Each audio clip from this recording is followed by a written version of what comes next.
Bayangkan, kalau ini benar, maka tapak pertama manusia di bumi, menurut riwayat tertentu, bukan di Mekah, bukan di India, bukan juga di Sri Lanka, tetapi ada di Sumatera. Saya Agung F. Karyadi. Di sini kita ngobrol sendiri, tapi tidak sendirian.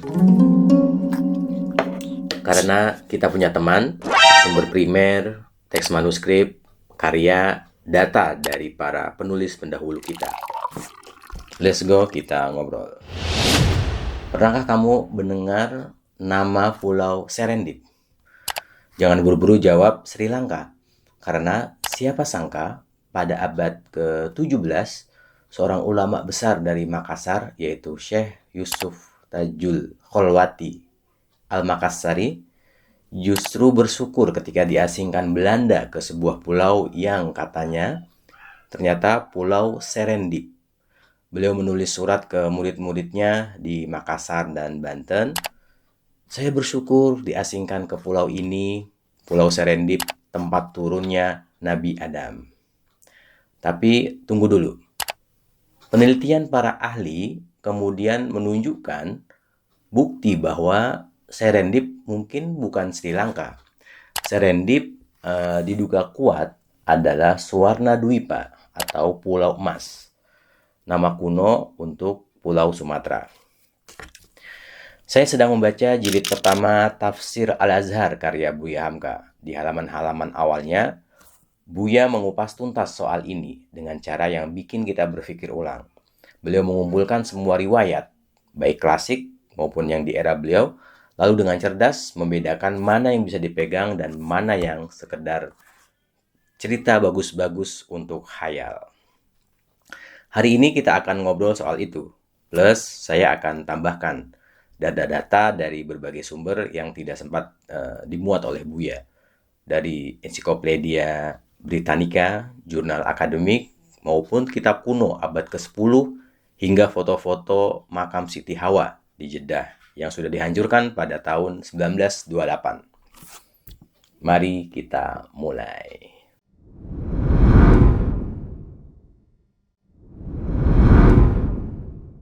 Buya Hamka memulai dengan membeberkan apa kata ulama-ulama terdahulu soal tempat turunnya Nabi Adam. Pertama, riwayat dari Ibnu Abi Hatim yang katanya diterima dari Abdullah bin Umar, sahabat Nabi yang terkenal. Riwayat ini bilang, Adam turun di Bukit Sofa, Hawa turun di Bukit Marwa. Dua bukit yang sekarang ada di dalam Masjidil Haram. Dan kita sa'i saat haji dan umroh. Tapi, dari orang yang sama, Ibnu Umar, ada riwayat lain yang juga diriwayatkan Ibnu Abi Hatim. Adam turun di antara Mekah dan Taif. Sudah beda? Nanti dulu. Kedua, riwayat dari Ibnu Abbas, sahabat yang dijuluki sebagai turjuman Al-Quran, penerjemah Al-Quran, yang dikutip dari Ibnu Asakir. Kata Ibnu Abbas, Adam turun di Hindustan, India, sementara Hawa turun di Jeddah. Nah, ini menarik. Kata orang, itulah sebabnya kota ini dinamai Jeddah. Dalam bahasa Arab, Jeddah artinya adalah nenek. Karena di sanalah dimakamkan nenek manusia atau Siti Hawa.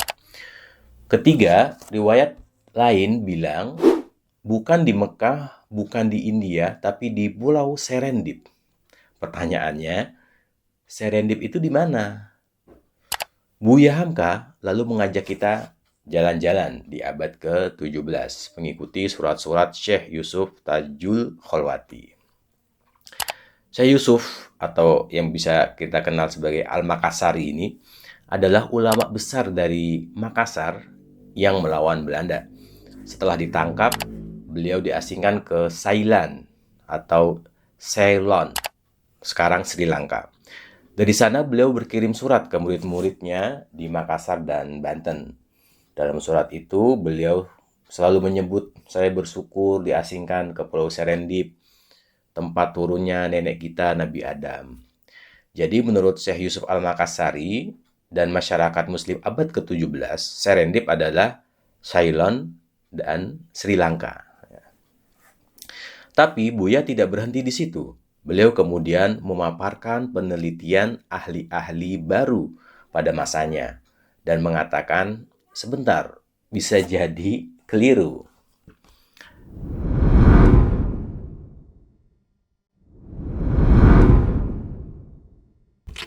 Nama Serendip itu berasal dari bahasa Arab. Tapi dari mana orang Arab mendapatkannya? Para orientalis menelusuri akar katanya. Ternyata Serendip adalah perubahan dari kata majemuk Sangsekerta, Simhaladiva, yang artinya pulau tempat tinggal singa. Itu memang merujuk ke Sri Lanka.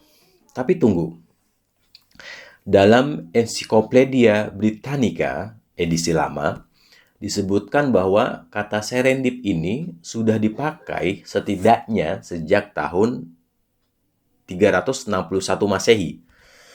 Bangsa Arab meminjamnya dari mitra dagang mereka, orang India.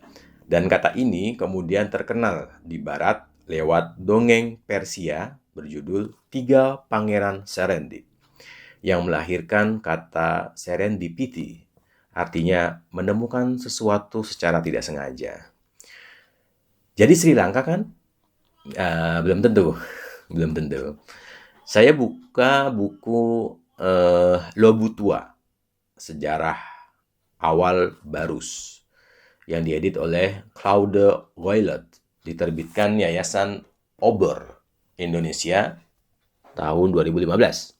Di halaman 37, di situ ada tulisan Kerem Kevonian berjudul Suatu Catatan Perjalanan di Laut Cina dalam bahasa Armenia.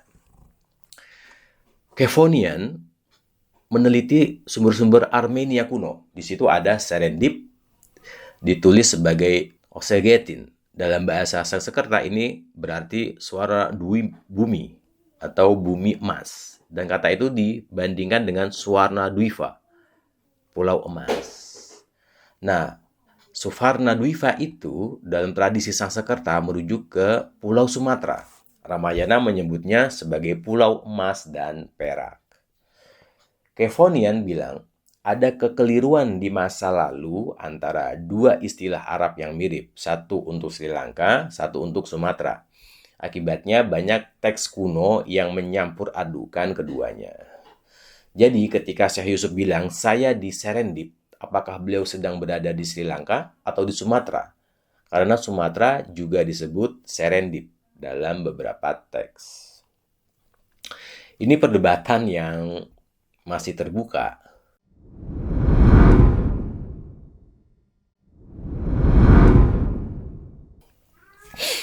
Nah, ini yang lebih seru.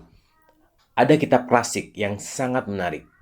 Kitab Ajaibul Hind. Kitab Keajaiban India atau Keajaiban Al-Hind, ditulis oleh Buzuh bin Shahrizar Romahurmuz, seorang nahkoda kapal asal Persia yang hidup di abad ke-10. Kitab ini memuat kisah-kisah pelaut di Samudra Hindia. Di halaman 156 ada catatan begini. Pada saat terdengar berita kemunculan Nabi Muhammad SAW, masyarakat Serendip dan sekitarnya mengirim seorang utusan yang cakap dan cerdas untuk menemui Nabi Muhammad. Utusan ini berlayar ke Arab, tapi ketika sampai di Madinah, ternyata Nabi Muhammad sudah wafat. Begitu juga Abu Bakar sudah wafat. Yang menjadi khalifah saat itu adalah Umar bin Khattab. Utusan Serendip itu lalu bertemu Umar, bertanya tentang Nabi dan ajarannya. Umar menjawab semua pertanyaannya. Setelah merasa cukup, utusan itu kembali ke Serendip. Tapi wafat di perjalanan, tepatnya di daerah Makran, sekarang masuk wilayah Iran, Pakistan. Tapi ia tidak sendirian, ia membawa asisten pribadi yang juga orang Serendip. Sang asisten inilah yang akhirnya sampai ke kampung halaman. Ia menceritakan semua pengalamannya. Tentang wafatnya Nabi, tentang Abu Bakar, tentang Umar bin Khattab. Bagaimana khalifah itu berpakaian sederhana, tidur di masjid, dan rendah hati. Cerita sang asisten ini menarik simpati pendengar. Masyarakat Serendip dan rajanya pun terinspirasi. Mereka mulai meniru cara berpakaian Umar dan mencintai kaum muslimin. Nah, pertanyaannya, Serendip di sini yang mana? Kalau kita ikuti tesis Kevonian dan para ahli yang mengatakan Serendip adalah Suvarna Dwipa atau Sumatera, maka ini berarti proses masuknya Islam ke Nusantara sudah terjadi pada abad ke-7, jauh sebelum abad ke-13 yang selama ini diajarkan di bangku-bangku sekolah kita. Bahkan lebih heboh lagi, orang Nusantara lah yang datang lebih dulu ke Arab, bukan sebaliknya para pedagang Arab yang datang ke sini. Idris Masudi dalam jurnal Islam Nusantara Juli 2020 mengomentari kisah ini. Kata dia bahwa kisah ini menyiratkan bahwa perkenalan Islam dengan masyarakat Nusantara terjadi melalui inisiatif pribumi yang mendatangi pusat Islam di Arab, bukan melalui mubalik asing. Ini menguatkan teori Fatimi tentang dua surat Maharaja Sriwijaya kepada Khalifah Umar bin Abdul Aziz yang termuat dalam kitab Al-Hayawan karya Al-Hajiz. Jadi, jalur Islamisasi Nusantara tidak satu arah. Ada arus balik. Pelaut-pelaut Melayu kuno yang belayar ke barat pulang membawa cerita, lalu masyarakat tertarik.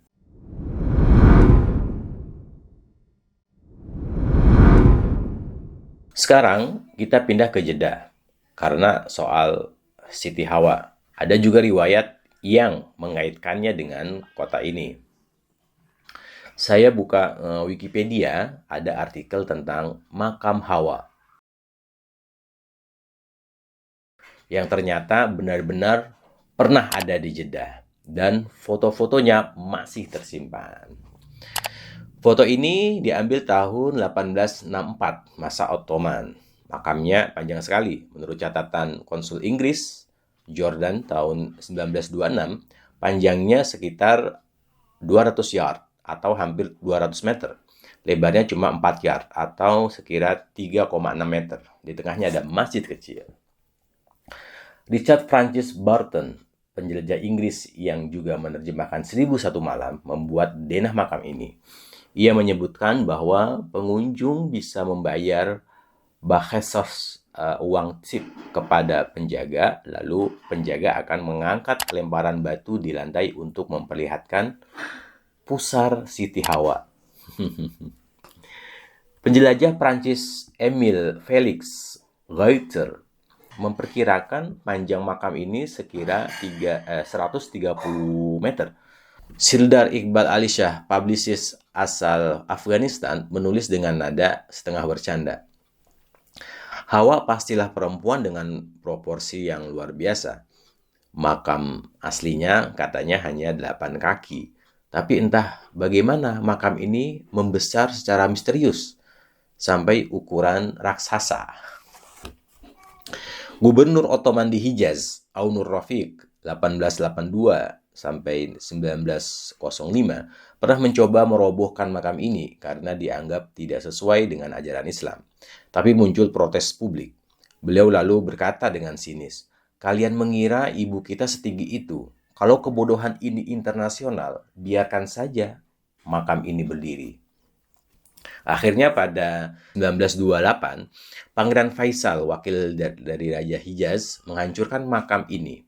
Maka tahun 1975 lokasinya ditutup beton oleh otoritas agama karena tidak setuju peziarah berdoa di makam. Yang menarik, ada yang membela kemungkinan panjang makam ini dengan merujuk hadis riwayat Al-Bukhari nomor 3326 dari Abu Hurairah bahwa Adam diciptakan setinggi 60 hasta, sekira 30 meter. Jadi kalau Adam setinggi 30 meter, wajar kalau Siti Hawa juga berukuran raksasa. Tapi Buya Hamka dengan tegas akan berkata, ini cerita bagus untuk khayal, tapi akal yang terlatih di bawah bimbingan Al-Quran dan hadis tidak akan menelan begitu saja.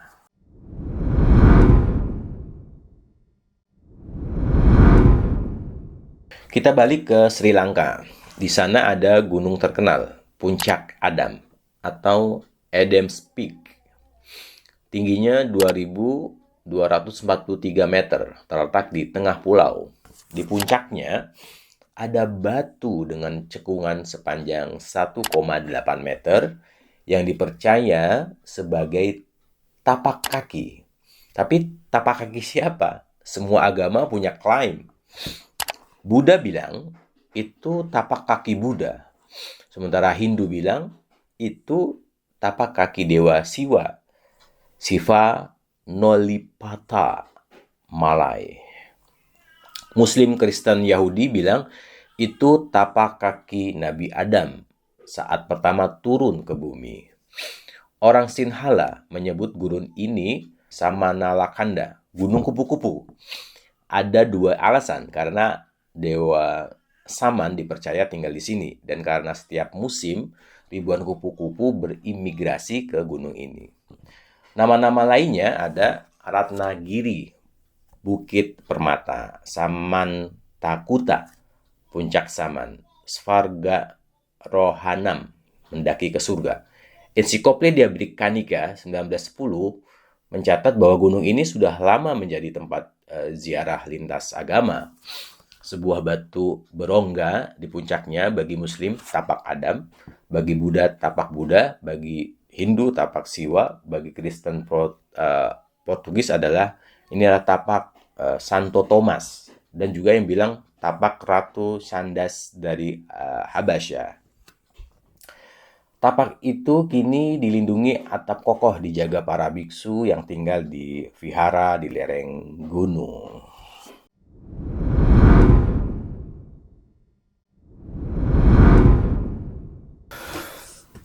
Nah, setelah Buya Hamka membeberkan semua versi ini, Mekah, Taif, India, Jeddah, Ceylon, kemudian Sumatera, beliau menulis kalimat yang sangat penting. Saya kutip persis dari Tafsir Al-Azhar jilid 1. Kita salinkan segala riwayat ini, sudahlah nyata bahwa kita tidak berpegang kepada salah satu daripadanya. Semuanya ini tidaklah ada sebuah juga yang dapat dipertanggungjawabkan menurut bahan-bahan sejarah. Dan riwayat-riwayat semacam ini pun tidak ada yang dikuatkan oleh hadis yang sahih, walaupun sebuah. Semuanya ini adalah cerita bagus-bagus untuk khayal, tetapi akal yang terlatih, dibimbing di bawah bimbingan Al-Quran dan hadis Rasulullah, tidaklah akan dapat menelan cerita-cerita semacam ini, walaupun ada disuntingkan pada setengah tafsir. Inilah pelajaran besar dari Buya Hamka.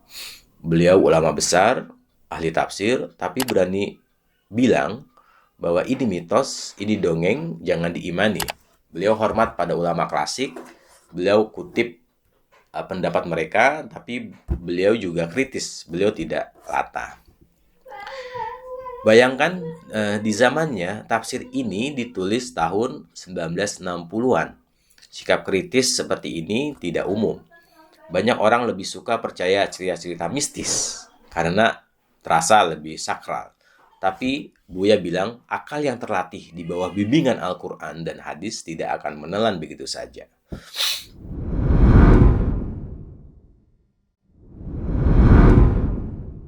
Saya jadi ingat dulu waktu kecil, saya percaya betul soal makam Siti Hawa di Jeddah. Oh, makamnya panjang sekali. Berarti Hawa memang raksasa. Tapi setelah baca Buya Hamka, saya sadar ini cerita turun-temurun yang tidak pernah dicek ulang keasliannya. Yang menarik, kenapa para ulama dulu merasa perlu menempatkan lokasi-lokasi ini? Mungkin karena mereka ingin umat Islam merasa dekat dengan para nabi, dengan mengadakan ini makam Hawa atau ini tapak kaki Adam. Orang jadi punya ikatan emosional dengan tempat itu. Tapi Buya Hamka mengajarkan jangan sampai kedekatan emosional mengorbankan kebenaran ilmiah. Kita boleh saja berziarah ke tempat-tempat bersejarah, tapi jangan mengimani sesuatu yang tidak punya dasar kuat. Nah, soal Serendip adalah Sumatera, saya pribadi melihatnya sebagai hipotesis menarik, tapi belum final. Ada ahli yang setuju dan ada yang tidak. Tapi yang penting, Buya sudah membuka jalan atau membuka pintu untuk kita berpikir kritis sejak 60 tahun yang lalu. Saya ingin mengajak teman-teman melihat peta ini. Sri Lanka di sini, Sumatera di sini, keduanya sama-sama punya klaim sebagai serendip. Tapi daripada sibuk berdebat mana yang benar, lebih baik kita ambil hikmahnya. Umat Islam di Indonesia, di Nusantara, punya jejak sejarah panjang yang tidak tercatat dalam buku-buku resmi. Cerita utusan Raja Serendip ke Madinah di abad ke-7, misalnya. Kalau benar Serendip itu Sumatera, maka nenek moyang kita sudah berlayar ke Arab sebelum Islam berkembang pesat di sini. Mereka bukan objek pasif yang didatangi, tetapi subjek aktif yang mencari kebenaran.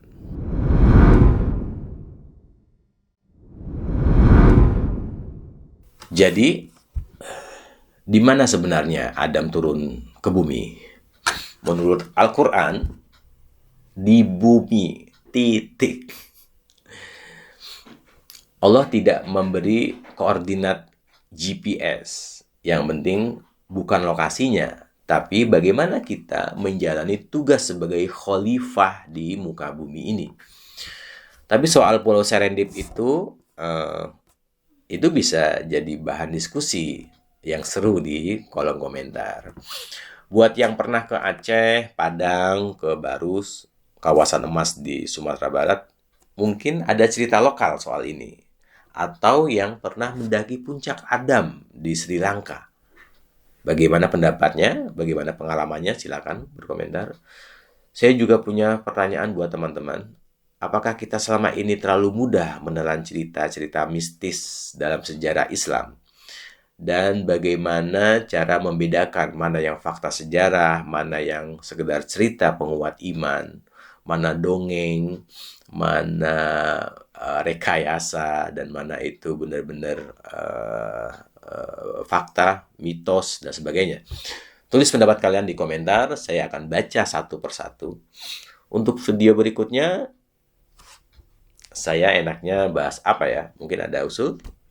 Silakan.